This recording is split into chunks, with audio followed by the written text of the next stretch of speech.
Researchers have recently achieved a groundbreaking milestone by developing human synthetic embryos composed of stem cells, bypassing the need for sperm or eggs in the creation process. While barren of vital organs like a beating heart or brain, these artificial structures contain cells crucial for forming the placenta, yolk sac, and embryo. In today's video, we're diving into a groundbreaking discovery in stem cell research that promises to revolutionize our understanding of early human development and unlock exciting potential in biotechnology. Let's explore this remarkable advancement together. Researchers have achieved a breakthrough by creating the world's first synthetic embryos without needing sperm, eggs, or fertilization. Scientists at the Weizmann Institute in Israel discovered that mouse stem cells could organize themselves into structures resembling early embryos, complete with an intestinal tract, the start of a brain, and a beating heart.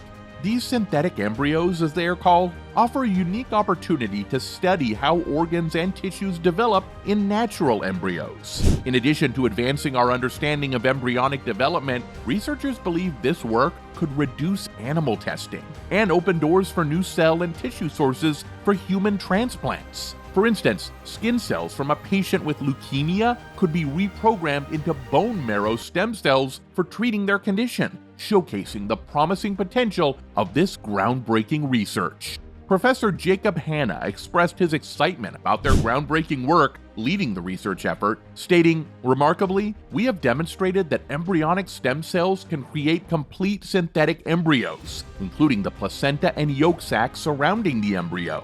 This significant advancement has been published in the journal Cell."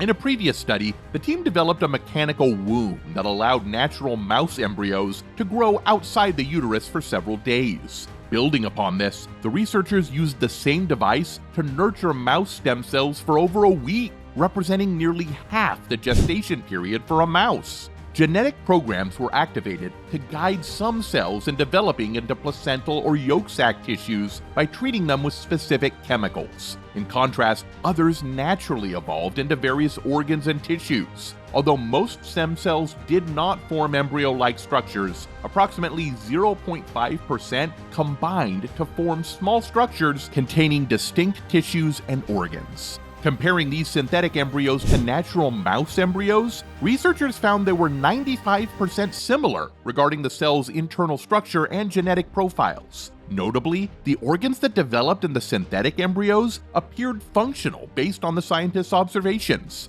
Professor Hanna clarified that synthetic embryos are not actual embryos and cannot develop into live animals, as confirmed when implanted into female mice. He has launched Renewal Bio, a company aiming to cultivate human synthetic embryos for generating tissues and cells to address medical conditions. In Israel, the US, and the UK, using human-induced pluripotent stem cells for this purpose is legal and ethically approved, offering a responsible alternative to using natural embryos, as stated by Hanna. Dr. James Briscoe from the Francis Crick Institute stressed the need for discussions on regulating the development of human synthetic embryos before their creation.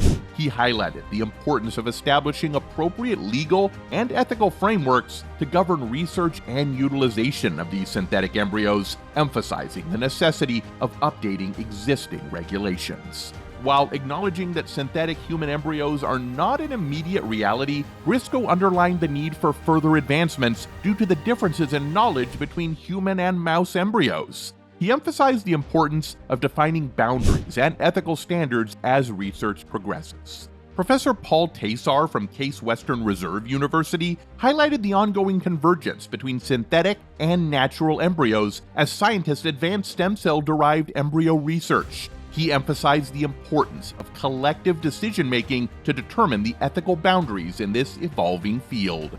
Although the creation of synthetic human embryos falls outside the UK's legal framework under the Human Fertilization and Embryology Act, it remains illegal to use them for establishing a pregnancy due to their classification as non-permitted embryos. This underscores the need for ongoing discussions to define the ethical considerations and regulations surrounding the development and use of synthetic embryos. Scientists are excited about the progress in growing human embryos. By combining stem cell research, developmental biology, and biotechnology, they hope to uncover discoveries and make big changes in the future. This could lead to a better understanding of life and how it works. And that's a wrap, guys. If you enjoyed this video, hit that thumbs up and subscribe to the channel for more updates. See you in the next one.